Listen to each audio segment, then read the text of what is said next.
Today I am going to teach you parts of human digestive system and digestion process in different parts of human digestive system.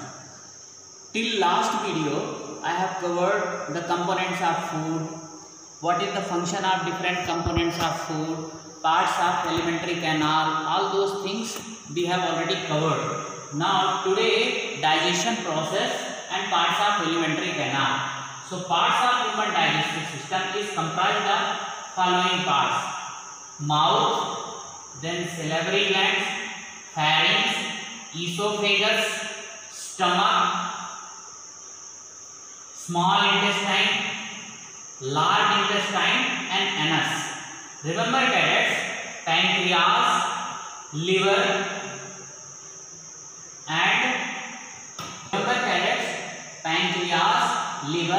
and salivary glands. They are digestive glands. They are helping in the digestion process. So now first and foremost question is, what do you mean by digestive system? Digestive system is nothing but the parts of alimentary canal along with the digestive glands. They are known as digestive system. Mom, what's for dinner today?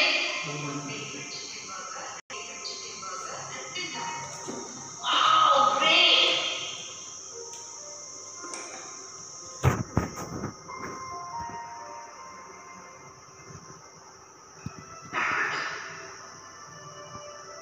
Oh my God! Every day I'm getting acidity and have burning sensation in the chest. Is there anything wrong with Mama's digestion? Is this condition associated with the digestive system? I need to find out.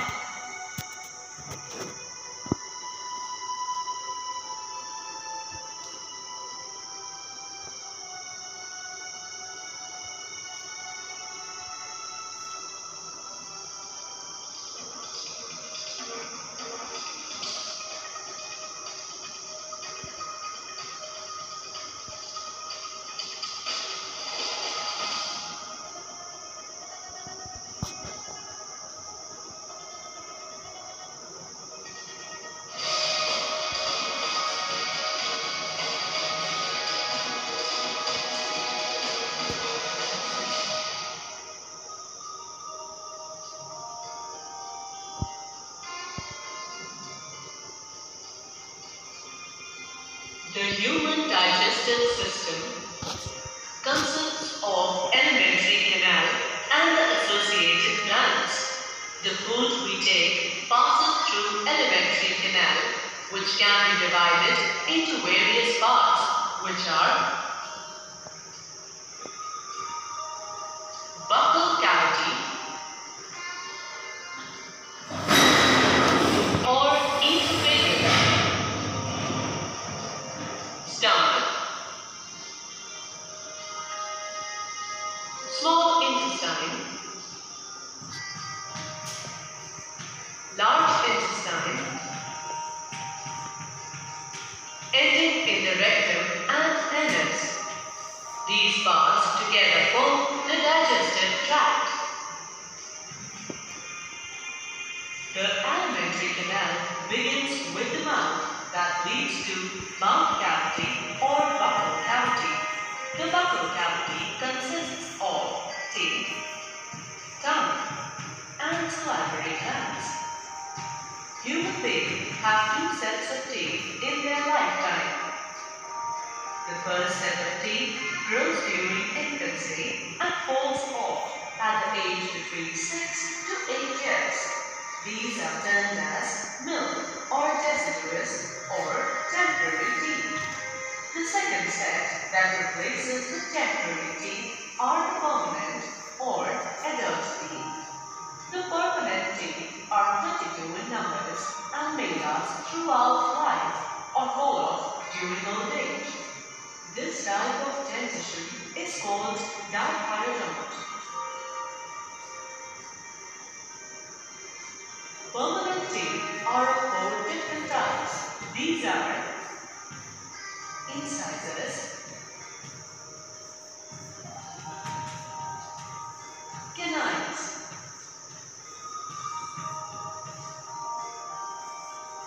premolars,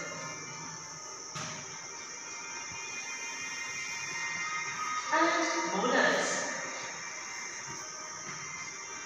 Hence, heterodont dentition is found in human beings.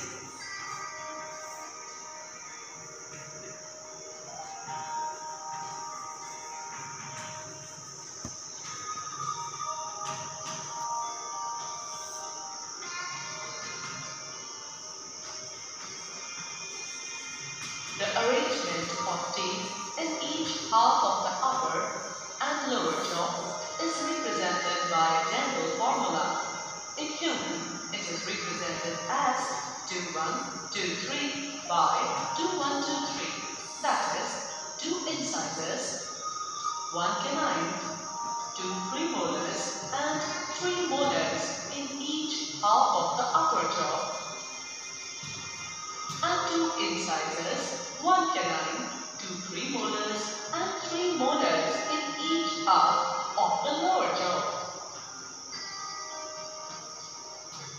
Each tooth consists of 2 parts, crown and root.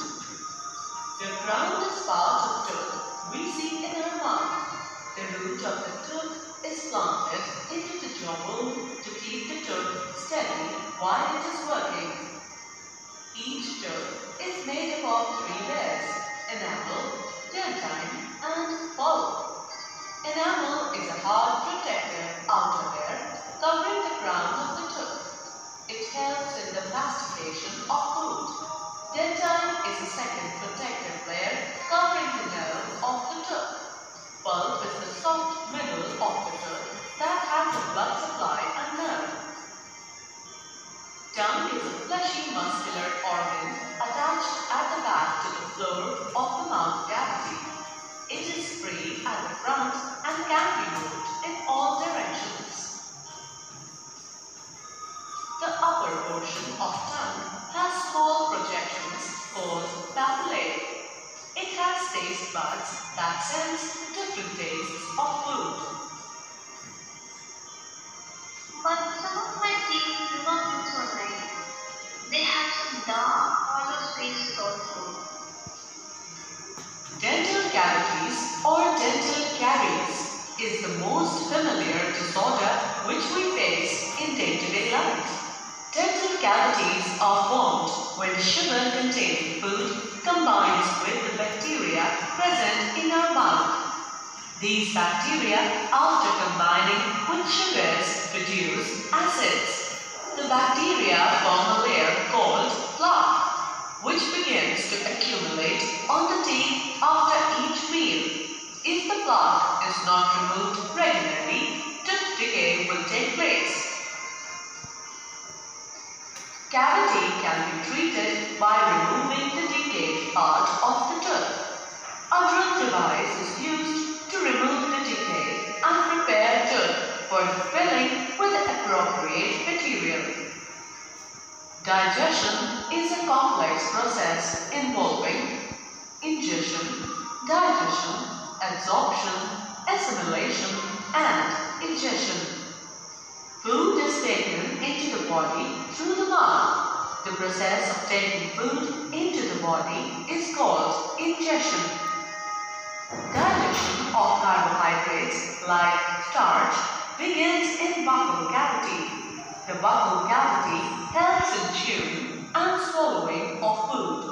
Fluid called saliva is secreted by the salivary glands. Food is broken into smaller molecules and mixed thoroughly with saliva and moved around the mouth while chewing by the teeth and muscular tongue. Mucus in saliva lubricates and adheres the food particles into a bolus. The saliva contains an enzyme called salivary amylase that breaks down starch, which is a complex carbohydrate, to give sugar. The bolus then passes into the pharynx and then into the esophagus by swallowing. The bolus passes down through the esophagus by way of contractions called peristalsis. The bolus now enters enters the stomach. The walls of stomach have gastric glands, which secrete enzymes, HCl, and water.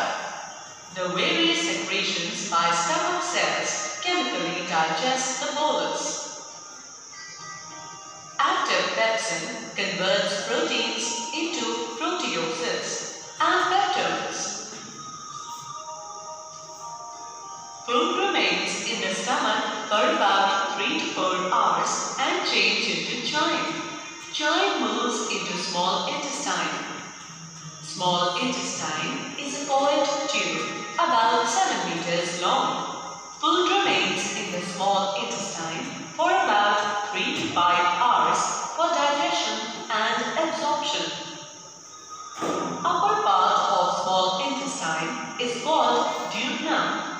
Duodenum is acted upon by secretion from 3 sources: liver, pancreas, and the intestinal glands.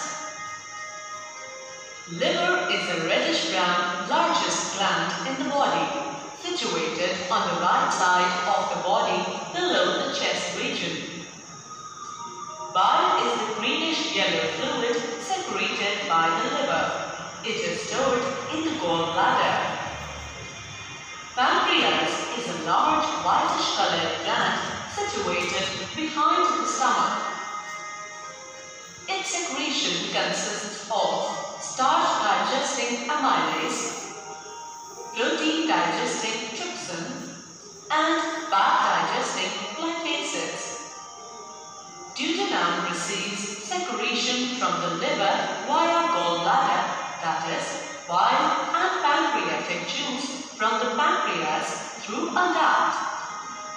Inner lining of small intestine contains glands which secrete the intestinal juice. Therefore, these juices consist of amylases, trypsin, and lipases. Amylase acts on starch, which remains undigested by the salivary amylase, converting it into maltose. Trypsin converts proteins into peptides, while lipase converts fats into fatty acids and glycerol. The semi-digested food thus formed enters the next part of small intestine, the ileum. In the ileum, the digestive process is completed. That is, peptides are converted into amino acids by the action of peptidases, and maltose is broken down into glucose by maltase. Absorption of substances takes place in different parts of the alimentary canal, but maximum absorption occurs in small intestine. Various nutrients like carbohydrates and proteins are absorbed by the walls of the small intestine. In order to increase the inner surface area for absorption of the digested food, inner lining of the small intestine contains a large number of tiny finger-like projections called villi. Each villus has a network of thin and small blood vessels close to its surface so as to pass the amino acids and glucose to the blood system and the fatty acids to lymph vessels. The undigested and unabsorbed substances are passed on to the large intestine. Large intestine is about 1.5 meters long and consists of 3 regions: the cecum, the colon, and the rectum. Cecum is a small blind pouch at the junction of the small and large intestines. The colon is much wider than the small intestine and is about 1 meter long. Rectum is a large part, about 15 centimeter long. It opens at the anus. Anus has a circular muscle wall to keep it closed. Relaxation of this muscle allows the anus to open in order to pass out the bowel. In the large intestine, absorption of some water, minerals, and certain drugs takes place. It also secretes mucus, which helps in adhering the waste particles together and lubricating it for an easy passage. The absorbed substances finally reach the tissues. This process is called assimilation. The undigested, unabsorbed substances called feces enters into the cecum of the large intestine through a valve which prevents the backflow of the fecal matter. It is temporarily stored in the rectum till defecation. The digestive wastes in the rectum initiate a neural reflex causing an urge for its removal. The fecal matter is removed through the anus from time to time. This is called egestion. Yes, so dear cadets, you have already seen the digestion process in the video. Of course, it was long video, but I am trying hard to explain this one in a short way. Just see, as you know, the digestion of food starts from the mouth, or it is also called buccal cavity. As you know, in the mouth, basically two are very important structure. First one is tongue, second one is the teeth. So when we taking up food through mouth, this process is known as ingestion. Means ingestion of process of taking up food into mouth. What is ingestion? Ingestion is nothing but taking up food into mouth. Now the moment food enter into the mouth, now in our mouth two types of teeth are there, temporary teeth and permanent teeth. Already you have seen in the video. Temporary teeth basically found in the means small kids, and as they grow, these temporary teeth fallen down and permanent teeth take place. So with the help of teeth, we chew the food. When food is chewed properly, so now the function of tongue starts. Tongue is basically a muscular fleshy organ which is found inside the mouth. There are so many uses of, or there are so many work of tongue, but basically it helps in the swallowing of the food, speaking and mixing of saliva with the food. So tongue also helps in the digestion process indirectly. Now when food is there in the mouth, from the salivary gland, saliva secretes and it completely mixes with the food, and the digestion of human food starts from the mouth itself. Basically carbohydrate digestion starts from mouth only. Now this food now go to the food pipes or esophagus. This food pipe or esophagus, actually it is a connective link between mouth and stomach. Here no digestion process take place. Actually here one peristalsis movement is there. Because of this movement, food solid slowly and slowly move toward the stomach. Actually the digestion of food in the massive scale starts in stomach. The moment food enters into stomach is the U-tube sac-like structure. It is situated just below the food pipe or esophagus. Now the moment food enters into stomach, now three liquids are secreted. First one is the hydrochloric acid, second one is the digestive juice, third one is the mucus. Mucus actually protect the inner lining of stomach. Now this hydrochloric acid which is secreted by the stomach, it makes the medium acidic. Not only make the medium acidic, it kills the bacteria which enters into our body through food. Digestive juices help in the digestion of carbohydrate and proteins. Now means partially digested food now enters into small intestine. Small intestine is a very important alimentary canal part. Here absorption of food takes place with the help of villi. Villi is basically finger-like structure Finger-like projection or outgrowth which is found inner walls of the small intestine. They increase the surface area of small intestine so that the absorption of food take place properly. Actually, inside the villi there are small blood vessels, and once the food is absorbed, those foods get absorbed to the blood, and through blood they will circulate to all over the body wherever it is required. So the circulation of nutrients with the blood is known as assimilation, and it is take place with the help of blood vessels. Now food from small intestine to large intestine, now food enters. In large intestine, basically no digestion of food take place. Here from undigested food, whatever water is present, water will absorb it. Water will absorb it. So in large intestine, absorption of water take place. Now undigested food now released through the anus. Released through the anus. This process is known as egestion.